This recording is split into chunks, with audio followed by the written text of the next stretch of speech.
We're interrupting regular news updates on the news channel now to bring you a speech the Australian government is billing as a significant realignment of foreign policy to the Pacific. So the Prime Minister is in Townsville at Laverack Barracks, where he's about to deliver this speech, described as a step up of Australian efforts in the Southwest Pacific. Here now is Scott Morrison, live in Townsville.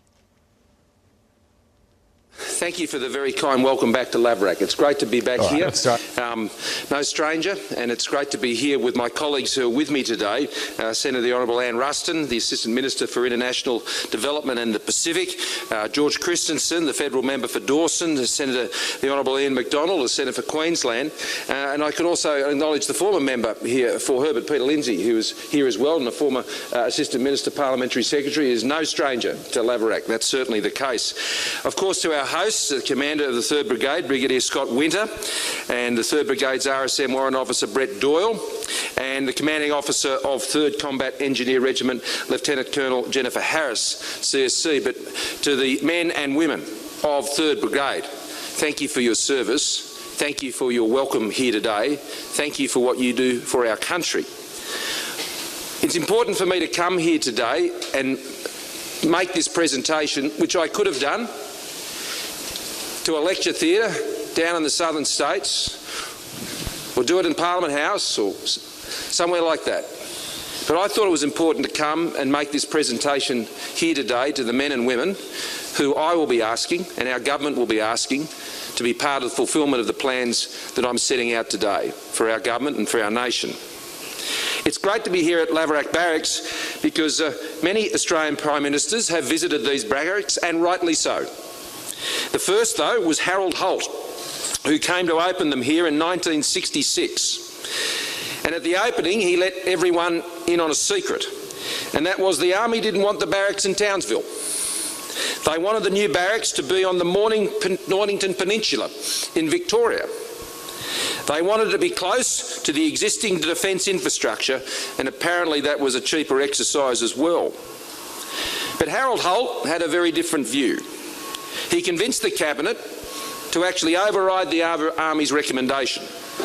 He said at the opening of these barracks that if this continent is to be held secure, if we're to develop its potentialities, he said, then we must press on vigorously with northern development.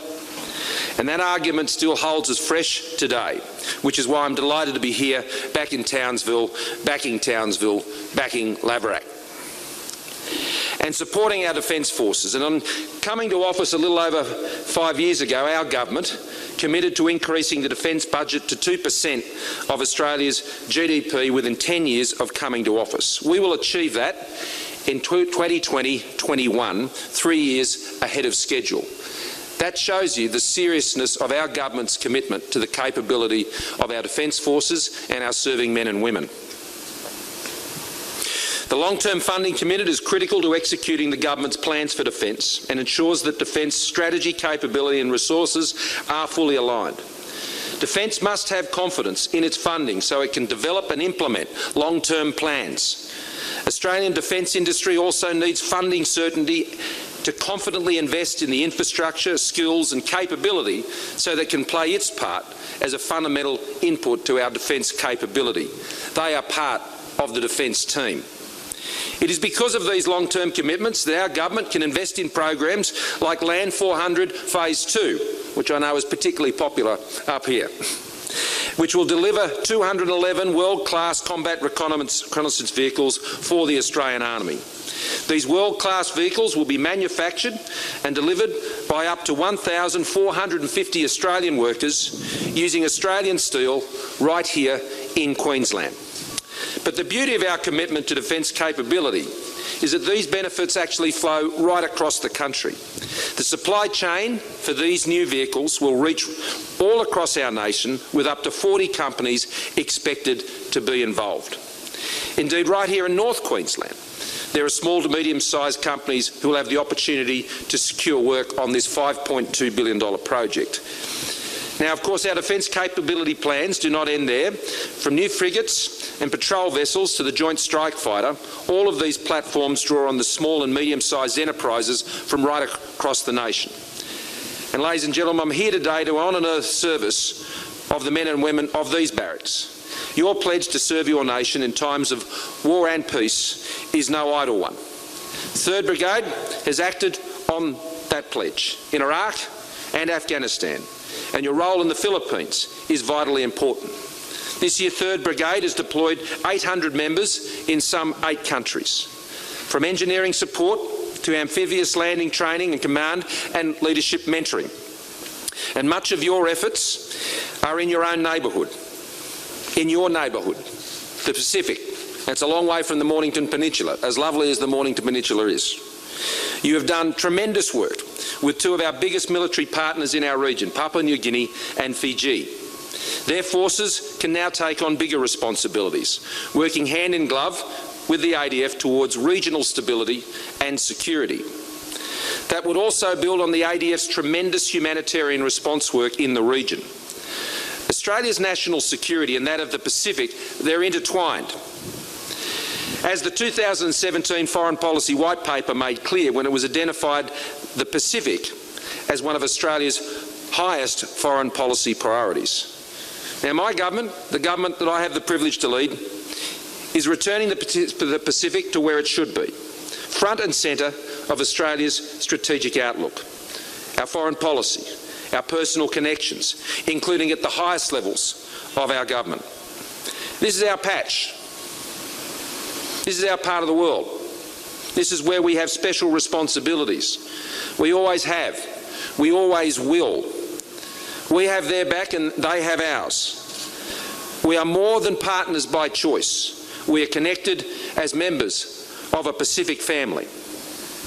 It's why the first leaders I hosted in Australia as Prime Minister have been from the Solomon Islands, Fiji and Papua New Guinea. It's time to open, I believe, a new chapter in relations with our Pacific family. One based on respect, equality, openness. A relationship for its own sake, because it's right, because it's who we are. Last week in Sydney, I set out the foundational beliefs and values that guide our government's engagement with the world and to ensure we remain a prosperous, secure and united nation. In Queensland, our gateway to the Pacific, I want to outline in more detail our step up now in the Pacific and why we are taking our engagement to a new level. And I wanted to do it here in Laverack because it is with you that we have charged, along with all our servicemen and women, to put our plan into action. Australia has an abiding interest in the Southwest Pacific that it is secure strategically, stable economically and sovereign politically. This is not just our region or our neighbourhood, this is our home. It's where Australia can make the biggest difference in world affairs. A strong, stable region keeps us more secure and enables our economies to grow and for our peoples to prosper. While we have natural advantages in terms of history, proximity and shared values, Australia cannot take its influence in the Southwest Pacific for granted. And sadly, I think too often we have. Notwithstanding the fact that we build from strong foundations, our government has refocused more of our aid contribution to the region. We remain the largest aid donor to the Pacific. We maintain high standards of governance while aligning our assistance with the practical priorities of Pacific Island countries. The Pacific Labour Scheme is a genuine win-win partnership. It helps strengthen our economies. It will give Australian farmers and businesses, from aged care providers to tourism operators, critical staff to run at full capacity, and give Pacific workers the chance to earn higher incomes, gain skills and secure opportunities for their own families at home. The seasonal worker program gives our fruit growers and crop farmers the workers they need at their busiest time of the year. Since 2012, the seasonal worker program has provided an extra $144 million in income for families and villages in the Pacific and Timor-Leste. That's life-changing for them, absolutely life-changing, and a massive help for our farmers as well. Pacific labour mobility is one of the most important solutions for tackling workforce shortages right now and into the future. And Australia is committed to building on those labour mobility opportunities for Pacific countries and ensuring that Pacific countries take priority. Pacific labour to Australia is growing and we want to see this growth continue. So we are prioritising the expansion of Pacific labour mobility to help critical workforce shortages where no Australian is available. And it is always our first priority to ensure that Australians are doing these jobs. We will work closely with industry and Pacific governments to ensure the quality of both the Pacific labour scheme and its integrity and the seasonal worker program. There are some 1,500 Pacific Island students now studying at Australian universities on scholarships, gaining the knowledge and skills needed to create opportunities in their home countries. They're matched by nearly 2,500 young Australians who have studied in the Pacific since 2014 as part of the new Colombo plan that was pioneered and initiated by the former Foreign Minister Julie Bishop, and I commend her for that initiative. As well, thousands of young Pacific Islanders have received vocational education through the Australian Pacific Training Coalition, giving them Australian standard qualifications. And we're working with PNG and the Solomon Islands to install a high-speed undersea internet cable so their people can take advantage of the digital era and the digital economy. We're moving towards ratifying the PACER Plus Regional Trade Agreement to open up new markets and opportunities for ourselves and our Pacific neighbours and partners. It's a very solid base, but of course economic development relies on security and stability in our region. And under the Bow Pacific Regional Security Declaration, we and our Pacific partners have committed to work more closely to keep our countries safe and secure and more prosperous. The Pacific Fusion Centre, announced at the Pacific Islands Forum, will build on existing security architecture, including the Pacific Transnational Crime Coordination Centre in Apia and Forum Fisheries Agency Regional Fisheries Surveillance Centre in Honiara. We're also working to deliver national security and law enforcement training in the Pacific at the executive middle management level through an Australian Pacific Security College. Under our Pacific Maritime Security Program, we're delivering bigger and more capable patrol boats and aerial surveillance and sharing more information to tackle drug trafficking, people smuggling and illegal fishing in the Pacific, which is robbing Pacific Islanders of their livelihoods. With Fiji, it's turning the Black Rock Peacekeeping, Humanitarian Assistance and Disaster Relief Camp into a regional hub for police and peacekeeping training and pre-deployment preparation. With the Solomon Islands, it's a bilateral security agreement, building on the hard work of Ramsey. With Vanuatu, it's a boost to law enforcement assistance as we negotiate a new bilateral security agreement. And last week, I signed an agreement with the PNG Prime Minister Peter O'Neill to elevate our partnership with an annual Leaders Dialogue. We're cooperating to develop the PNG Defence Forces Lombram Naval Base, which I've visited on many occasions, on Manus Island, to increase the interoperability between our defence forces and our ability to tackle challenges like transnational crime. It will mean more Australian ships can visit PNG. And after APEC in Port Moresby, where I'll be shortly, our police will continue the close relationship that they've built up and cooperation in the lead up to that important meeting. So the strategic architecture of our Pacific Step-Up is taking shape. It's in place. It's part of a larger vision of Australia as a force for good in the Pacific, working with others to ensure our region is secure, stable and sovereign. We see cooperation with others, New Zealand, the United States, Japan, China, France and the UK, all active in the region to ensure our engagement supports common goals. Let me turn now to some of the other steps that I'm announcing we are taking today. Practical measures that we believe will make a difference. The ADF already plays a pivotal role across a wide canvas, from traditional military engagement with counterparts to humanitarian and disaster relief, to Operation Render Safe, where we assist in safely disposing of World War II explosive remnants. As part of our commitment to the Pacific, the ADF will play an even greater role working with our partners on training, on capacity building, on exercises, on building interoperability to respond together to the security challenges we face. To help achieve this, we will establish an enduring, rotational ADF Pacific Mobile Training Team, which will be based in Australia and will travel into the Pacific when invited to undertake training and engagement with other forces. This will see ADF members like yourselves working more with regional partners in areas such as humanitarian and disaster response, peacekeeping, infantry skills, engineering and logistics and planning. The government will also put in place arrangements to ensure that Australia has a dedicated vessel to deliver our support to our partners in the Pacific, a large hull vessel. Its duties will include humanitarian assistance and response. The Royal Australian Navy will also undertake more deployments to the Pacific so they can conduct maritime training exercises with our neighbours. This will enable them to take advantage of the new Guardian-class patrol boats we are gifting to them to support regional security. We are also strengthening our links with Pacific police forces.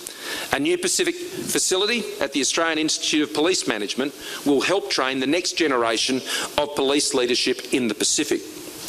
Australian and Pacific police have a long history of working closely together, and the new institute will bring together police leaders from across the Pacific for professional leadership and executive development opportunities.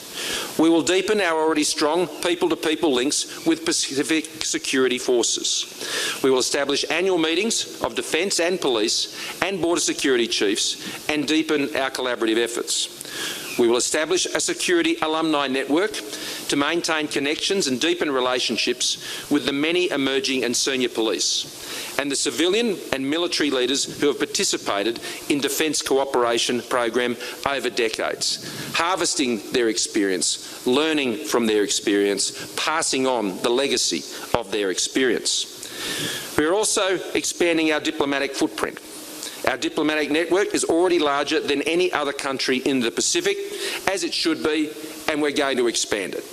Today I announced that we intend to open diplomatic missions in Palau, the Marshall Islands, French Polynesia, Niue and the Cook Islands. This will mean Australia is represented in every member country of the Pacific Islands Forum. Of course, it is not just about the number of diplomatic posts, it's about the people we send there and those working on the Pacific at home. The Foreign Minister and I have made it clear that we want our best, our brightest, our young, our experienced diplomats alike working in and on the Pacific. We must also deepen our commitment to economic engagement in a way that addresses the specific challenges of the Pacific. The Pacific region, is estimated to need $3.1 billion US in investment per year to 2030. And so today I'm pleased to announce two major initiatives that will help address the infrastructure needs of the Pacific region. The first is the creation of an Australian infrastructure financing facility for the Pacific. This $2 billion infrastructure initiative will significantly boost Australia's support for infrastructure development in Pacific countries and Timor-Leste. It will use grant funding combined with long-term loans to support high-priority infrastructure development. This will also enable these projects to leverage broader support. It will invest in essential infrastructure such as telecommunications, energy, transport, water, and will stretch our aid dollars even further. The second major announcement I'm making today is the government will ask Parliament to give EFIC, Australia's export financing agency, an extra $1 billion in callable capital and a new, more flexible infrastructure financing power to support investments in the region which have broad national benefit for Australia. It's in our interests. That's why we need to do it. These new measures will enhance EFIC's ability to support Australian SMEs to be active in their region, working with the support and aid that we are putting into the region. Private capital, entrepreneurialism, open markets are crucial to our mutual prosperity. These are our beliefs. These are our values. They're shared in the Pacific, and we stand with those who share our beliefs and values. It's my genuine ambition to work on infrastructure to be a bipartisan endeavour, as indeed should our wider engagement be in the Pacific. This is something I hope we can achieve together in our national interests and that of our neighbours. Not long ago, the former Foreign Minister Julie Bishop led her annual bipartisan delegation to the Pacific. These visits built on the cross-party visits to the Pacific initiated by Alexander, and I want to see more such delegations of politicians, journalists, deepening ties with our neighbours. Our personal ties extend deeply into rituals, pastimes and shared obsessions like sport. You will know that when you would have been up in the region, and PNG in particular, and other places. Following the success of this year's Prime Minister's men's and women's 13 games against their PNG counterparts, which is a topic of discussion when Peter O'Neill and I got together recently, when we played the Kummels and the Orchids, a new sports program will strengthen sporting pathways between the Pacific and Australia. I've been speaking to Free TV Australia and the commercial TV networks about how we get more of our Australian content into the region. Our Pacific family switching on to the same stories, news, drama and sports we are watching at home. What better way of staying connected than through our people, the lifestyle and the everyday experiences we are all lucky enough to enjoy. And that's why I'm pleased to announce that the government will be working with our commercial media operators to ensure our friends in the Pacific have access to more quality Australian content on television and other platforms. This will include things like lifestyle programs, news, current affairs, children's content, drama and sports potentially. This is an initial step towards providing more Australian content that is highly valued by the Pacific community. Just the other day, Prime Minister O'Neill reminded me that they have a holiday on Melbourne Cup Day as well. And that is very hard for anyone. It's very hard to find anyone at work in Moresby the day after a State of Origin game. There are small reminders here of just how much we have in common and the heritage we share, the lives we share, the values we share. You might ask, how are we going to pay for all this? Well, the answer is simple. We're doing it from within the budget. We have undertaken a rigorous prioritisation of our foreign policy and aid and defence and police strategies and plans to make the Pacific a priority. Government's all about making choices. It's about setting priorities. It's about focusing on the things that you believe are most important. And that's what we've done as a government. Not by running up a big bill, but by making choices to make a priority of the Pacific, whether it's in our aid program or elsewhere.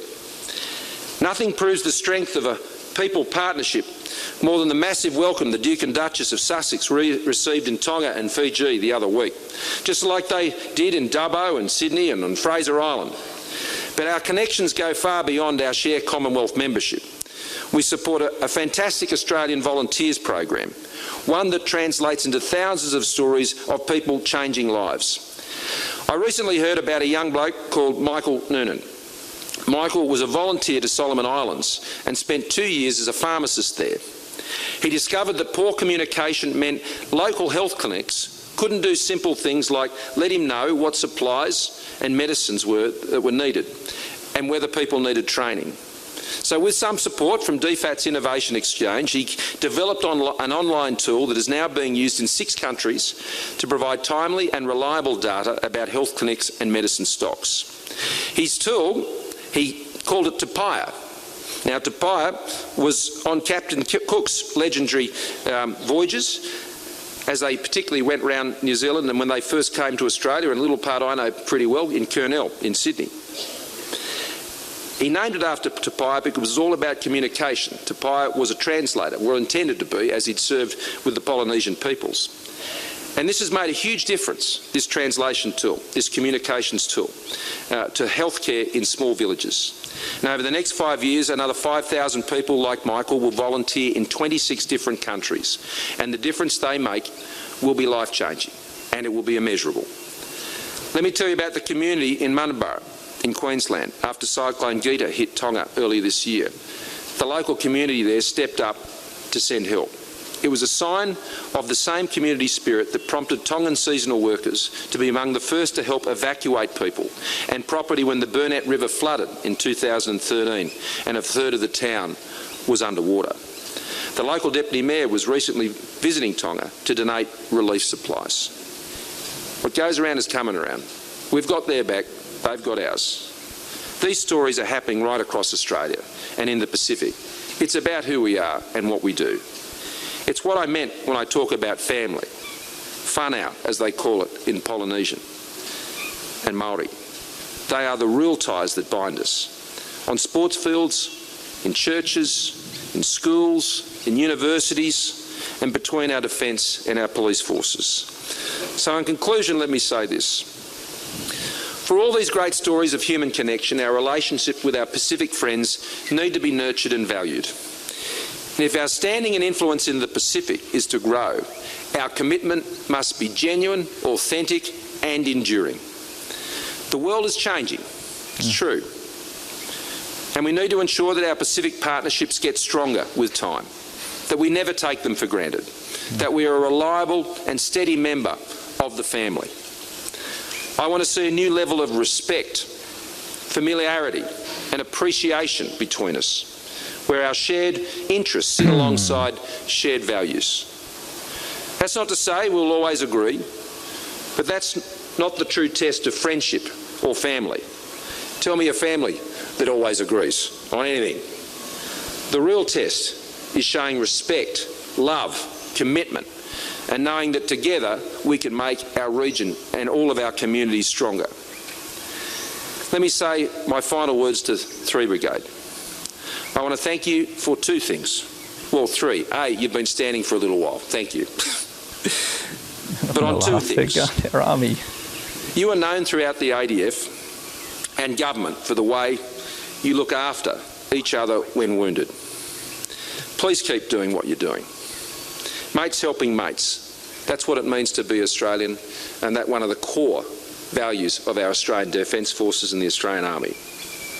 Second, for most of Australia, summertime is a time to kick back. Cicadas, cricket, the beach. Long days, relaxing nights, good times. Times to remember. Times that matter. But it's wet season up here again, and you are always ready for the people of North Queensland in particular. You are the backbone of the clean-up after Cyclone Debbie, and I want to thank you for the sacrifices you make and always being at the ready to help your fellow Australians and to go wherever your need is required, where your services are required. It's been an honour to be amongst you once again here today. It is one of the great privileges of being a Prime Minister to be able to thank Australian servicemen and women, whether it's here at 3 Brigade or anywhere else around this country or anywhere around the world, for their tremendous service. We deeply respect it, we deeply thank you for it, and we thank your families and your friends for the sacrifices they make to enable you to serve and to do the job that you love. It's an honour to be here with you today. You're part of a noble tradition here at the barracks, in the Pacific and beyond. Thank you for your service.